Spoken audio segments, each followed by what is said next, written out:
आज हम पढ़ेंगे रचना बनावट व्युत्पत्ति के आधार पर शब्द। ये आज हिंदी की क्लास है। तो व्युत्पत्ति के आधार पर शब्द होते हैं तीन प्रकार के: रूढ़, यौगिक, योगरूढ़। रूढ़ शब्द, रूढ़ शब्द रूढ़ि से बना जिसका अर्थ परंपरा होता है। अतः जो शब्द परंपरा से चले आ रहे और किसी विशेष अर्थ में रूढ़ हो गए हैं वे रूढ़ या मूल शब्द कहलाते हैं। नोट लगा के जिन शब्दों का खंडन करते समय अर्थ नष्ट हो जाए रूढ़ शब्द कहलाते हैं, जैसे मच्छर, पत्थर, पुस्तक, आकाश, देवता, दीपक, घर, आँख, गाय, रोटी, हाथ आदि। यौगिक शब्द, दो सार्थक शब्दों के मेल से निर्मित तीसरा सार्थक शब्द यौगिक शब्द कहलाता है। यदि हम संज्ञा, सर्वनाम, विशेषण, क्रिया आदि शब्दों के साथ उपसर्ग प्रत्यय जोड़ देते तो यौगिक शब्दों का निर्माण होता है। इन शब्दों में संधि समास का प्रयोग भी किया जाता है, बहुब्रीहि समास को छोड़कर।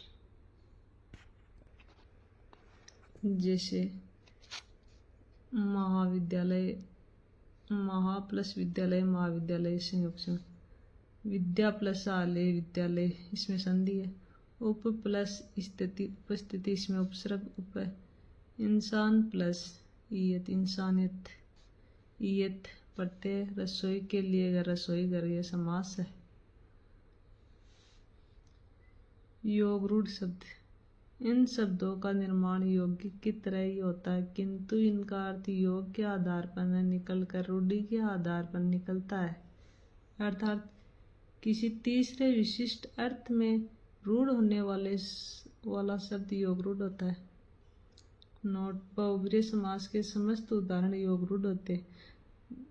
त्रिनेत्र, नीलकंठ, चंद्रशेखर, मुरारी, चतुर्भुज, विस्तर, जलज, जलद, दशानन, गजानन, रजनीचर, यानी जो बहुब्रीहि समास में आते हैं वो सभी योगरूढ़ होते हैं। और जिनका संधि विच्छेद हो जाता है वो यौगिक शब्द होते हैं, और जिनका संधि विच्छेद नहीं होता वो रूढ़ शब्द होते हैं। प्रयोग या रूप के आधार पर शब्द दो प्रकार के होते हैं: विकारी शब्द या अविकारी। इसमें पहला है विकारी शब्द, वे शब्द जिनका रूप लिंग, वचन, कारक और काल के अनुसार परिवर्तित हो जाता है उन्हें विकारी शब्द कहते हैं। जैसे संज्ञा, सर्वनाम, विशेषण, क्रिया, ये विकारी है।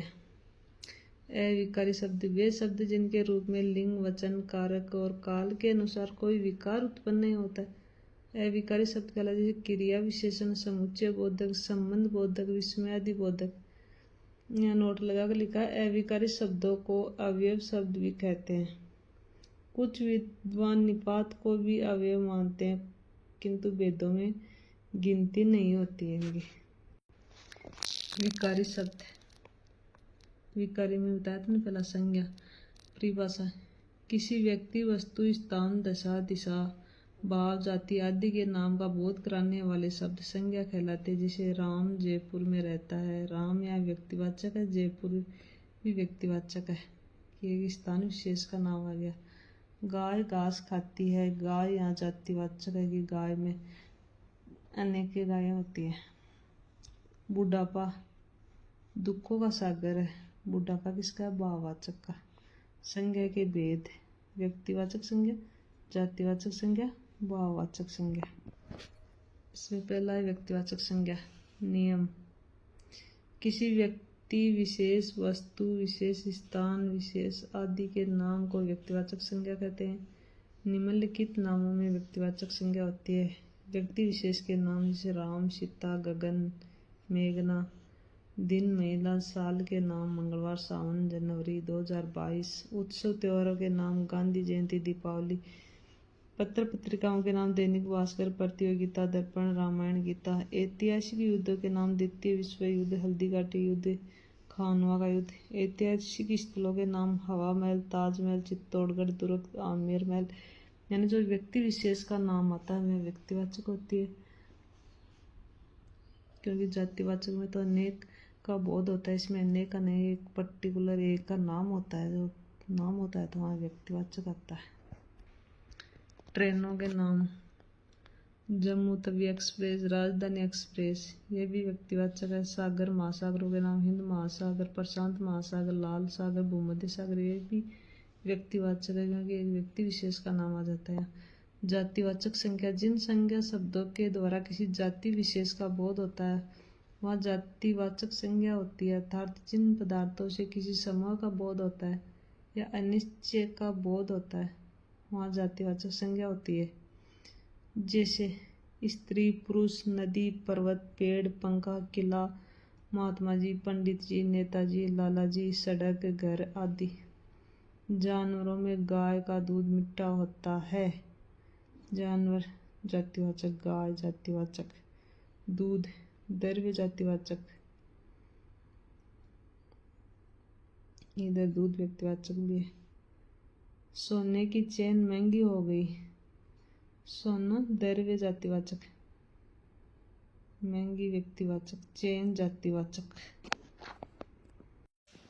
फलों में आम रसीला होता है, यहाँ फल जातिवाचक है, आम व्यक्तिवाचक है। आम रसीला होता है, आम रसीला यानी केवल एक आया तो जातिवाचक है। निम्नलिखित नामों में से जातिवाचक संज्ञा होती है। संबंधों के नाम, माता पिता, भाई बहन, दादा दादी।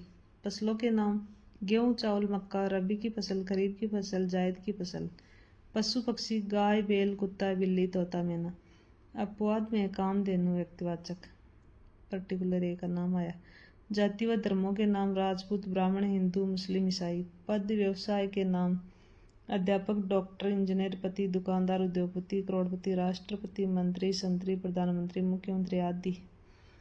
इधर है प्राकृतिक आपदाओं के नाम, बाढ़, भूकंप, आंधी, तूफान, सुनामी, ये सब जातिवाचक है।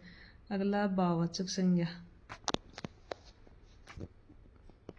जिन संज्ञा शब्दों के द्वारा भाव विशेष का बोध हो जिसे महसूस किया जाता है भाववाचक संज्ञा कहलाती है। नोट, जिसे हम छू नहीं सकते, न ही देख सकते हैं, न ही जिसका कोई रूप, रंग, आकार होता है वहाँ भाववाचक संज्ञा होती है। जैसे क्रोध, ईर्ष्या, घृणा, सुख दुख, बुढ़ापा, भलाई बुराई, बुढ़ापा, बचपन, शैशव, झूठ, ईमानदारी, बेईमानी, ममता, ममत्व, वात्सल्य। यदि हम संज्ञा, सर्वनाम, विशेषण, क्रिया के साथ प्रत्यय जोड़ दें तो भाववाचक संज्ञा का निर्माण होता है। जैसे सजावट, मिलावट, मिलान, मिलनी, सौंदर्य, माधुर्य, मधुरता, पढ़ाई, लिखाई, लड़ाई, सगाई, सिंचाई, लंबाई, चौड़ाई, चुनाव, मत, युद्ध, बहाव, रिसाव, गमन, शयन आदि में। यहाँ अपवाद में लिखा है, यदि भाववाचक संज्ञा को बहुवचन के रूप में प्रयुक्त किया जाए तो जातिवाचक संज्ञा का निर्माण होता है। जैसे भाववाचक है बुराई, यहाँ जातिवाचक है बुराई से दूर रहो। लड़ाई, महाराणा प्रताप ने अनेक लड़ाइयाँ लड़ी। ऊंचाई, ऊंचाइयाँ नापनी हो तो पहाड़ों पर जाओ। दूरी, तेरे मेरे बीच में न जाने कब दूरियां बढ़ती चली गई। यदि भाववाचक संज्ञा को भी बहुवचन के रूप में लिखा जाए तो भी जातिवाचक संज्ञा का निर्माण होगा।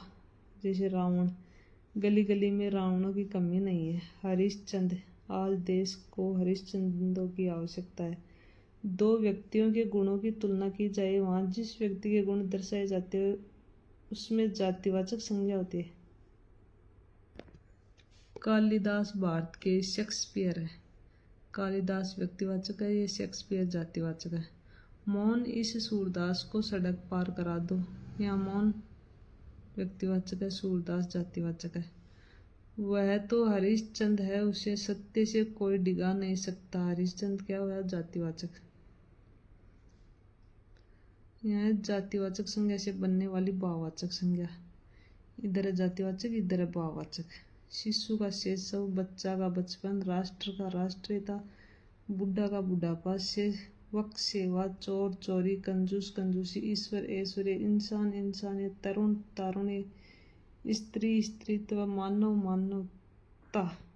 और इधर भी वही है जातिवाचक भाववाचक वाला। वत्स वात्सल्य, पशु पशुता, देव देवता या देवत्व, मानव मानवता, पिता पितृत्व, हिंदू हिंदुत्व, नारी नारीत्व, बंधु बंधुत्व, कुमार कौमारी, आदमी आदमियत, विद्वान विद्वता, चोर चोरी, सेवक सेवा, पुरुष पुरुषत्व, प्रभु प्रभुता, दानव दानवता, जवान जवानी, ब्राह्मण ब्राह्मणत्व, माता मातृत्व, बाल बालपन, सिंह सिंहत्व, व्यक्ति व्यक्तित्व।